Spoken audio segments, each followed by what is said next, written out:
Hello, my name is Falcone Nicasio, and this is America's Biggest Fantasy, a visual look at fantasy football. Before I begin, I wanted to give a quick outline of the presentation.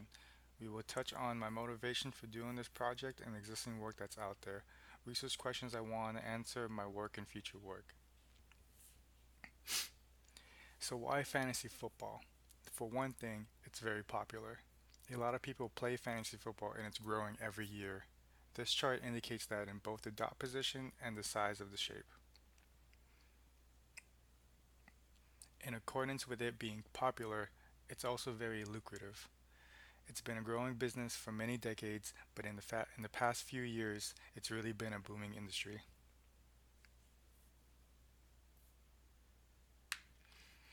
Along with being popular and lucrative, fantasy football is also a hard game, and a lot of people are just not very good at it. Even people like Jimmy Fallon need some help. But don't worry, Jimmy, I've got just the advice you need. Fantasy football deals with a lot of chance, but you can help improve your chances by making better decisions with an analytical approach.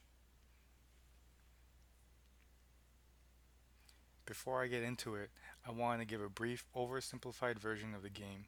You can consider it to be in four main phases: the draft, projections, setting your lineup, and then matching your team up against others. So, what's the existing work out there? I found that a lot of people have made tools like this dashboard using Tableau. It's a draft kit that has visualizations to help you decide which player to draft. It uses a few techniques, including a table, a dot chart with an interval, another dot chart, a bar chart with color encoding, and a horizontal sorted bar chart for ranking.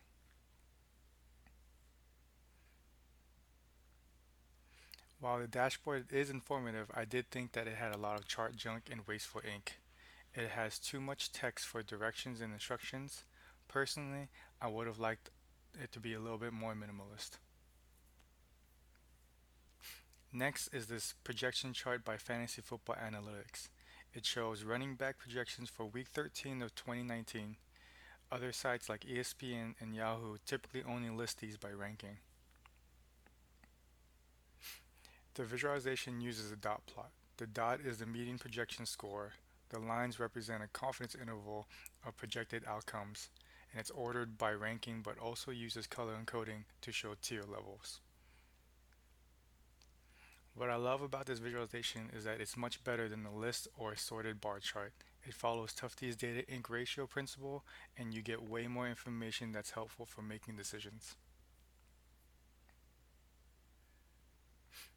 Now that I've seen what work is already out there, I've posed a few questions.